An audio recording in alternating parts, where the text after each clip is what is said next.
Once you've made a change a couple of times, you soon realise that actually it's worth giving things a shot. And if it doesn't turn out the way that you expected, then you turn it around and you try the next thing. Welcome to the Digital Circus Life podcast, Q explosions and everything. Today we are chatting to Laura Robson. It's an absolute pleasure. And I don't think I've ever met anyone who at 14 decided they wanted to be something this technical and then went and did it. Today we'll be exploring how she went from all of that to what she does now and her whys around that. Do subscribe, do get involved, and please do enjoy this episode. Thank you. Next week. Right, are you ready? Ready. I'm ready. Are you ready? Let me stop coughing. Yeah. Oh, all hold for Emily. I'm ready. All right. Laura, welcome along as always. It's an absolute pleasure having you here. But we're going to start at the beginning. And the beginning, as always, with everyone is, what are you trying to achieve? I am trying to make business tech more accessible to people that are just starting out in business and hate it and are just pulling their hair out. That is my goal. Which then does always. So when everyone gives the business answer, then goes straight on to our second question and is that like, does that link directly with your personal life? Is there a thing there as well? Or what's your personal kind of goals and achievements, your non-business ones? I feel like that changes a lot. Like I ended up in business because of my kids and because I wanted to spend more time at home and I wanted flexibility and balance. But that is different to like what my goals are with my business now. That's just how I ended up where I am. So yeah, that's a big thing. Like I want to have a business that fits around my family and that I can flex. But actually that's what I try and help other people do as well, because automating things and just making things work a bit easier helps me do that in my business. Yeah. And I think it always aligns more than we realise. Yeah, it's like you kind of have a business over here about helping people achieve, and then you go and simplify, and all the rest of it. But actually, that's because that's what you're doing, because you want that for your life, to live the life you want. I think that happens all the time. Or the parallels are there regularly. I shouldn't say happens all the time. Yeah. Minefield, and we've only just started, Emily. Always conscious about saying the wrong thing. I mean, normally I don't actually care about saying the wrong thing, but sometimes I just do. So the business you have today in terms of helping make tech simpler, where does that come from? Why have you selected that as the thing that you want to do? It's where I've ended up by accident, really. I started my business in 2022 and I was a virtual assistant, mainly doing people's admin, but I ended up there by accident. My background's in science and tech. I worked in the NHS for 13 years and then I worked as a technical manager in IT projects. And then, as I say, I started my business for better family balance, but started out as a general VA by accident and just really enjoyed doing stuffy with the techie bits in the background of my business more than I did doing the day-to-day stuff. So eventually my business has evolved into the bit that I just love doing, which is the techie stuff that sits in the background. Love that. Right, I've got a question about. So first of all, I have your LinkedIn profile here, which I'm always. He always curious. does that. We have a two-screen effect. I've got everyone's details. I can have a quick check. So first of all, hold this one. You were a tutor of biology at York College. Oh gosh, I was. Yeah, that was the first thing I tried doing once I gave up my employed role, because I loved training when I was in the NHS and my other jobs, and I thought training and teaching, how hard can it be? Oh my goodness, it's really difficult. Hats off to people that actually do that full time and have done for years, because I survived from September to October half term teaching. Oh, did you? Wow. I mean, they always say we never fail, we always learn. But what a learning, this is not for me. That's what I've learned today. It really wasn't. And it's a shame, because even now I've come full circle and I love doing the teaching side of what I do. But teaching adults something that they're really interested in is totally different to teaching teenagers science, it turns out. Yeah, I can imagine. Right, so hold on. I do want to go back. I have a VA question, which I'm going to hold fire on.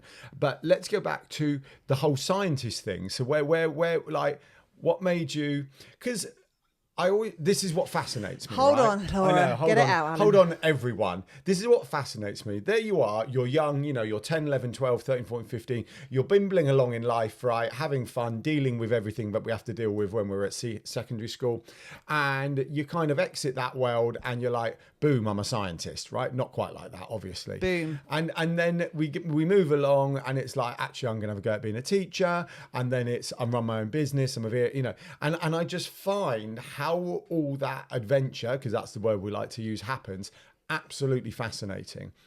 So let's go back, way back, many centuries ago.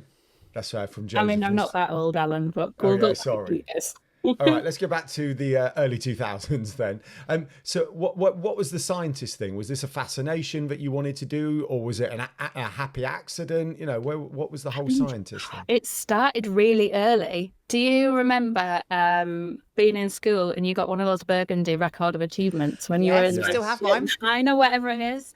And my record of achievement that I wrote when I was 14 says I want to be a biomedical scientist in it, and that's what I did for many years. But I have no idea how a 14-year-old knew what that term meant or where it came from. I think I probably enjoyed science and was good at it, and then went to speak to a careers advisor and she gave me a list of things that I might want to do, and that's ended up being, what I did for a long time. What did you want to be when you were 40? On your record I achievement? do know some of this. Right, hands up, I'm 45. What's a biomedical scientist? I mean, Laura, 14-year-old Laura knew what it was. 45-year-old Alan doesn't know exactly what a biomedical scientist is. So what is that? So that they do all of the testing that you might have if you go to the GP and you have bloods done or anything kind of diagnostic in hospitals. It's where all the testing happens. That is super specific for a 14-year-old, isn't it? Yeah, as I said, Yeah, what was which on is your record right. achievement? What did you want to be? Right, I don't know what's on my national record of achievement, which I do believe is at my mum's somewhere. But the ones that sit in my head, when I was young, I saw this on Blue Peter. I wanted to be a boss maker. I actually want to be a Blue Peter presenter. Right, a boss is one of those things in the roof of a church that connect the beams and they carve them by hand, right? So that was on my list. The other one on my list was a forensic scientist in the police. I was fascinated by that. But then what happened after school is I basically decided I didn't want to work. Now, if I had just embraced working, I reckon I would have been an architect or a scientist or something like that. And the other one I always wanted, this one, or two, was either a Radio 1 DJ or James Bond. They were my other ones. So basically those were my four things. Yes. But, I wanted to be a physiotherapist originally, and I remember going on work experience for 2 weeks to an engineering firm where I had to ultrasound old men's knees for 2 weeks, and it royally put me off. Yes. I think that's often overlooked when people think about wanting to train for an industry where they have to touch other people and that they may not necessarily enjoy some of the people they end up touching. Does that sound really dodgy? Yeah. Like I can imagine your kind of work experience was not nice at all. I mean, that's the beauty of science and diagnostics is that you get to do the diagnostic bit without dealing with the sick people. You're just in a lab in the back. I think that is like winning, and playing with Petri dishes and test tubes and things like that. Did you, when you were at school, because clearly science, now I just sound like a donut, but I'm going to ask anyway. You sound like a donut most days. Okay. Did you ever turn the gas tap on and light it across the bench in science? I remember my chemistry teacher doing that. I mean, that's the level that I grew up at. It was the teachers doing that rather than the kids in school. Well, it sounds like a good school to be at, if you ask me. Very much so. So what did you learn from your time in science then? That's a big question. That you now have taken with you to what you're doing today? A lot of it is people, relationships. I spent time as a training manager, as a people manager, and I love that side of things. And then I moved to an IT project team for a few years in between where I did lots of process stuff. And I worked with the NHS teams that I'd come from to help them map out their processes and translate that into their computer systems. And that's where a big chunk of what I do now comes in, because I do a lot of that with small businesses as well. That's I just think that, and then do I presume that after that period of employment, that's when family life started, or was there? My children, so left in 2022 and my children are 10 and 12 now. So they were still quite old at the point that I left, but it just didn't offer me the flexibility. My husband works away a lot. And although my job was remote and working from home, I was stuck on my laptop 8:30 till 5:30.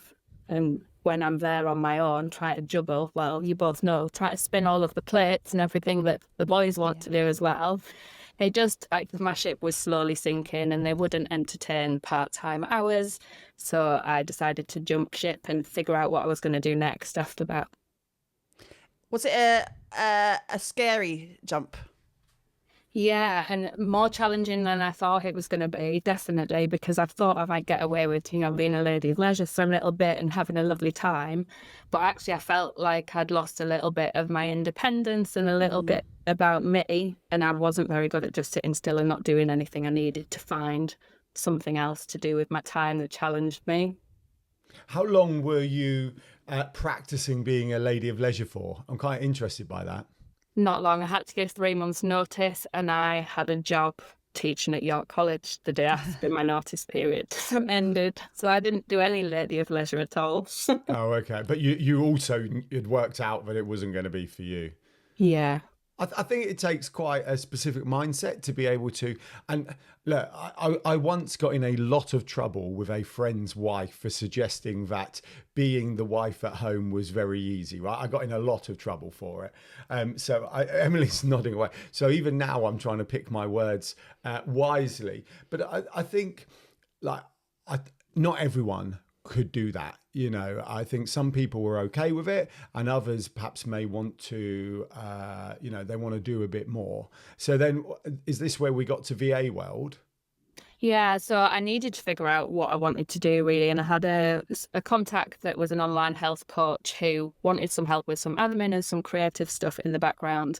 And then I overheard him on a recording referring to me as his virtual assistant, and I'd never heard that term before in my life. But I thought, from it opened doors to what that world is and what I could do. And eventually in the January, I decided to set that up as a business and find clients elsewhere. This your first business, just kind of clarifying? Yeah. And what about, so that even that's a specific, what are you grinning at? Carry on. Have you got a question? No. Well, zip it, shrimpy. So even that's quite specific, isn't it? I mean, you've gone from employment to self-employed business owner. And was that like just, it is what it is? Do you have other members of your family as business owners? Because no, I think I'm the first person in our family that has owned a business, been self-employed. So yeah, that's been a challenge in itself because I don't think I knew what to expect. The people around me certainly didn't know what to expect or understand in any way what I was trying to do and whether I would ever make any money from it and why I was spending so much time on Facebook. It's a whole other world, isn't it? It really, we found that with ours because we started together on various business 12 years ago now, and the conversations, it's so different to what we would have in our old family lifestyle. And I think today, even my mum today, 12 years later, still has no bloody idea, no idea at all. And we talk about things and it just luckily she doesn't listen, but my side of the family do listen.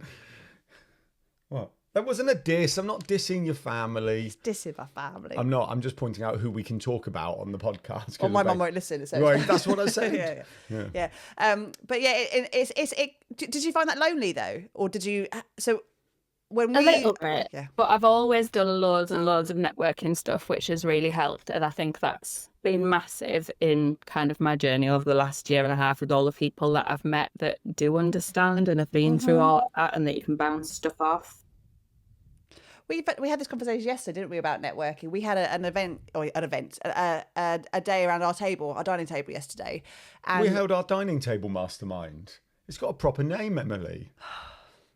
You can it's our podcast and our product and service. We are allowed to talk about it. We don't need to be vague about anyone it. Who's listening. Digital Circus, Dining Table Masterminds, Funpreneur, Big Day Out.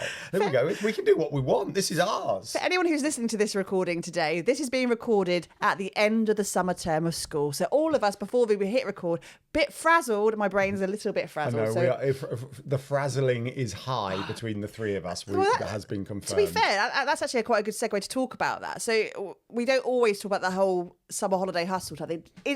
We talk about that every Not year. with our clients. Oh, not with our How clients. how do you navigate that as someone working by yourself, and you've chosen your life and you've chosen your business to be around flexibility and your kids? How do you navigate things like summer holidays?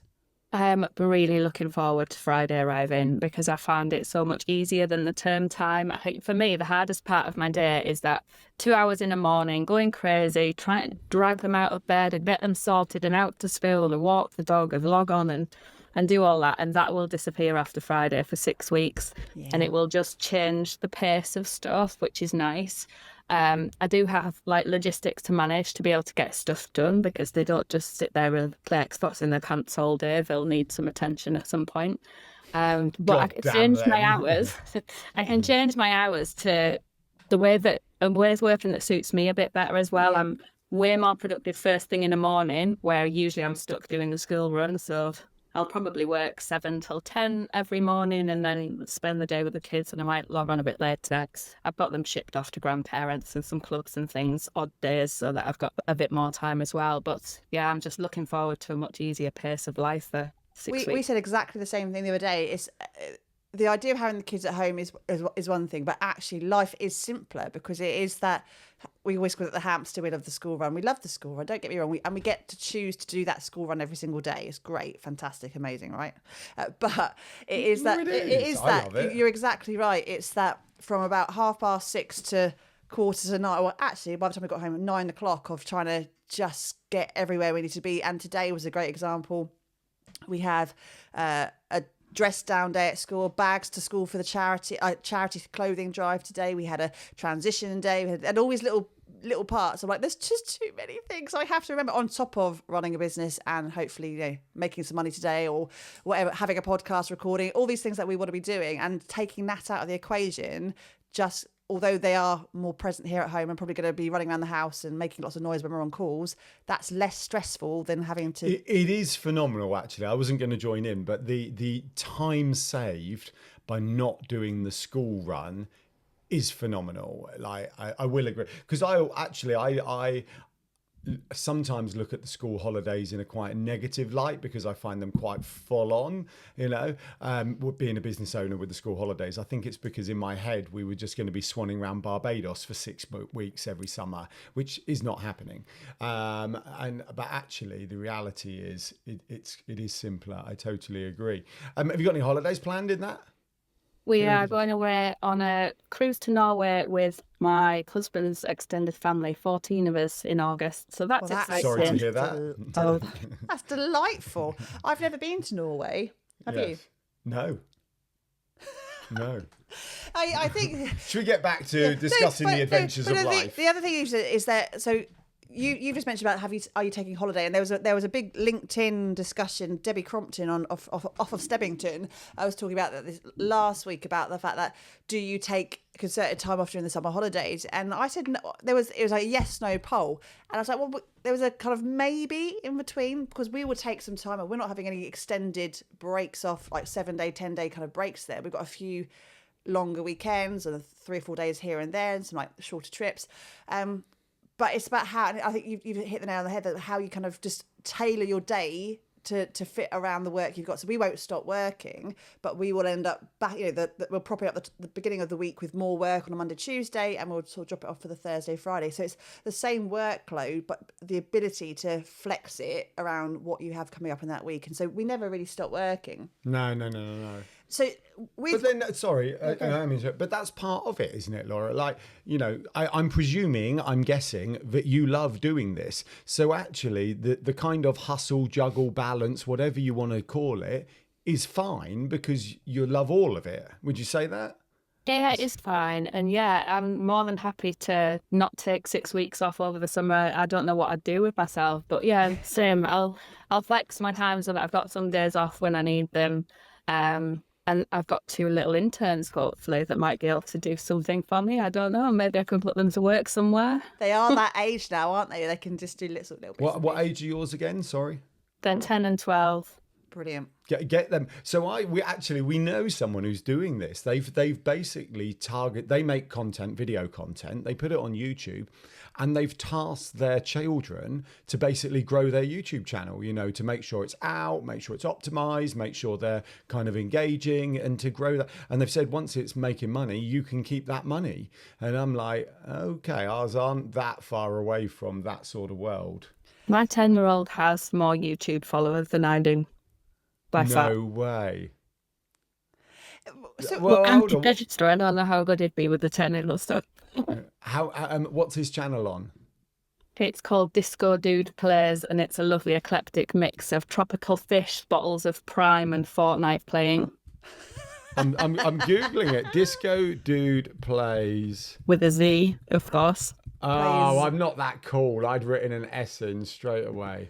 Well, that's a difference. So you kind of just suggested about having 2 little interns for the summer. Do you kind of impart that kind of business kind of feel to your kids as well in terms of what they could do when they are older? Yeah, it's definitely something that we talk about. And my youngest son has ADHD as well, and kind of struggles with that structure of school and education and stuff at the moment. So I can definitely see him going down that entrepreneurial route and doing something amazing. So yeah, we chat about stuff like that all the time. At the moment, he wants to own a martial arts gym and a fish store. But yeah, I'm sure that'll change. Our eldest wants to be a pet shop owner. It's great. Like I love that. And can you have a pet shop? Can it be like a more like larger farm animal pet shops rather than kind of dogs and cats and birds, please? Like alpacas would be awesome, Lids. And she's like, oh no, but I really like cute kittens. I'm like, okay, that's fine. Have you found it, Alan? I am. I'm on Disco Dude Plays with his 160. His subscribers went up whilst I was on the channel from 163 to 164. There's some shorts. We got a video about Prime. Shall I link to it in the comments for the description? If I remember, I will link to it in the description. You never know, might get some more subscribers. He's probably got more subscribers than us. So, no, not on our main Yellow Tuxedo channel. Right, okay, let's get back on track, because we always say where it goes, nobody knows, but we always still feel that there's an element of adventure we want to share. I have a question about being a VA, right? So you became a VA by accident because you were saying that the person you're working for just called you a VA. When you started it, did you think... I think I'm questioning around generic skills versus specific skills. So you started kind of as a VA, because I think, and I'm putting this out there, I will own what I'm about to say, but I think some VAs devalue how bloody brilliant they are. And they call themselves a VA because of they're not quite sure, imposter syndrome, insert a gazillion reasons why, when actually they could be automation specialists, SEO specialists, social media managers, whatever else they could be. Do you have a take on that? I'm curious. Yeah, I mean, I've always hated the term virtual assistant, even when I was doing what you'd consider classic VA kind of admin PA type roles, because I think it's so vague and there are so many people doing all sorts of different things. So it doesn't really mean anything to anybody. And I found that you'd go on networking and say, you couldn't just say I'm a virtual assistant. It had to come with like an explanation of what I actually did, because otherwise it doesn't really mean anything. Yeah. And now I wouldn't use that term to describe myself at all necessarily, because I've left that admin PA bit behind and what I'm doing very technical and very specialist. So I don't think it necessarily fits anymore. No. But what a lot of the wider kind of digital kind of businesses would know me as a tech VA still. So it's difficult because you need to choose a title that people understand and will look for. Like Yellow Tuxedo, Emily. I rarely call myself a virtual assistant anymore. I'm not sure what I would call myself. So talk us through what your day-to-day with your clients is now then, so having done that shift to what you do now. Really mixed. I've still got some clients that work with me on a regular basis, and we'll catch up every week or two and hash out a plan for their tech stuff and just do all the techie bits in the back. I'm doing lots of things like setting up email marketing systems, building lead magnet funnels and automations, a real mix of things. And then what I love at the moment is my Facebook group. So I've got a Facebook group where it's somewhere to ask the silly questions about the techie bits, because I find it's really difficult. People just tell them to ask, if they don't want whole system building and they don't want to outsource stuff, but they're just stuck with something little like getting their booking system working or setting their Gmail up or whatever it is. I wanted to set up somewhere where people could just come and ask the questions. So I'm trying to offer more training and support in that way, and we have a weekly Q&A and that kind of thing. So I'm loving being in that side of the business at the moment. It's a really important space to be, because obviously a lot of what we teach with Digital Circus is kind of comes from a very similar place, just being somewhere that you can ask the silly questions. They're not even silly questions, they're just questions that you if you don't know, you don't know, right? And I think the world is very noisy, especially in terms of digital marketing and emails and what you should be doing. And that's all very well if you're in that space. But if you are, and we also say the word muggle, if you are just a muggle trying to find it out for yourself, you can wade through hours and hours and hours of YouTube videos and Googling it. And sometimes you just need to go, can I just ask what button do I press? That's all you need sometimes, to have that person on your shoulders go, you're okay, you're not going to break it, let's work through this together, and get you that knowledge, because it's not a dark art. But I think so much more these days, there are so many more systems that you can have in place. There's so many people that like tech stacks the size of their arm, and they're like, you don't need that much in your life. Let's make your life easy. And I think people like simpler. People like yourself are the word. Great ones there to help people just kind of just weed it all out a little bit and work out what they actually need to be doing on a daily basis. So what kind of clients do you tend to work with on a daily basis? Definitely more. And I think especially when people are starting out in business and they're doing things for free, they end up building on all of their free systems, and they just add something free and that does this, and add something free that does that, and it just suddenly spirals and becomes really difficult to manage. So sometimes it's just having a space to say it all out loud and make it make sense, I think, more than anything. It does happen. And I think we're all guilty of that, aren't we? Like when we start out, and, a story we always tell is when we started out with Yellow Tuxedo, it wasn't the first version. So by the time we actually started this version of Yellow Tuxedo, we had little bits all over the place. And one of the ones we've always talked about is we had lots of different social media names. We had Yellow Tuxedo underscore UK, Yellow underscore Tuxedo on all the different social channels.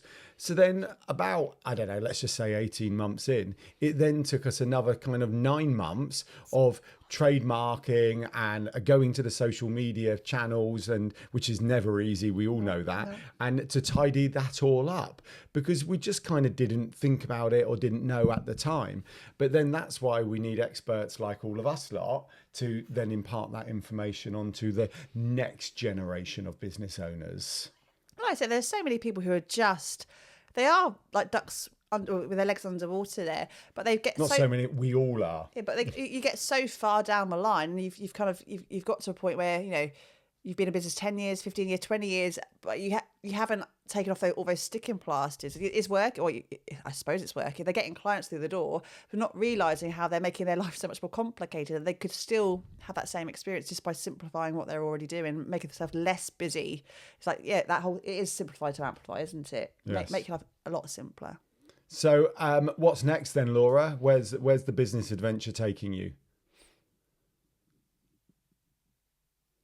Sorry, you broke up then. Can we say that again? Oh, what's next, Laura? Where's the business adventure taking you? What I'm trying to do at the moment is build a membership, which I'm really excited about, because at the moment there's still a world of kind of people struggling along trying to do it themselves, and then paying however many £100 for somebody to do it for you. So what I want to try to do is bridge the gap with a bit more hand-holding and support and drop-in clinics and that kind of thing. So I'm working on some ideas for that at the moment, which is really exciting. Just trying to find ways where I can reach people in the middle that maybe can't afford to pay for outsourced tech support, but need more support than just watching a video on YouTube or whatever it might be. Yeah. What was I going to say? Something you just said. Oh, but what about life? And also, I have to say, Emily, Laura and I have chatted about running in the past. You just need to know that. She's one of the many people we chatted about. We were laughing at how many people I now talk to about running, and we talk to, and that's. But it was I might say this on a previous episode, but we had the newest cohort of Digital Circus come through the door last month, and Alan looked around the room, and 50% of the room had come through Alan's conversations about running, and I was like, oh, go away. Yeah. So, what was I going to say? Oh, what was? Oh no, I know one of my questions. Sorry, as we've said 1,000 times, we are feeling slightly frazzled today, so apologies for that. But here's the biggest question of all of them, Laura. There is no other question bigger than this. Next year, are you going to make the journey down for the Funpreneurs Big Day Out? I haven't got my ticket, but yeah, I had massive FOMO this year. It looked like so much fun, and it's such a long way from Yorkshire, but if I plan well enough, I can get there. It would be fab to bring you. We're going to, there should be like a fringe, shouldn't there? Should be like a night before kind of. Well, that's how they all grow, all these conferences. It's not a conference. It's not a conference. They go, well, people are travelling down, so we might as well do something on the evening before. And it was, I mean, all jokes aside, it was a really good day, and we're now super looking forward towards next year as well. We'd love to see you, Laura. Definitely in the flesh. Right, shall we? Yeah. Okay, right. Final question, Laura, unless you've got anything you want to, well, you feel free anyway. But so if you could go back to your younger self and say anything. She's only 10. And she's only 10. Emily, she's got children who are older than you can't say she. Laura's got children. Right, what would you say to your younger self if you had an opportunity? I don't know, just to be brave, you know. I don't have any regrets. So what's led me to being here? I wouldn't have started my business any sooner.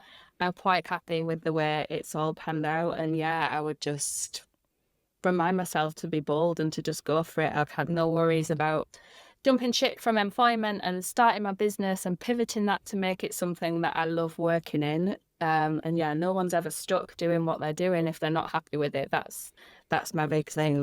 The grass is always greener. You can always make life what you want it to be.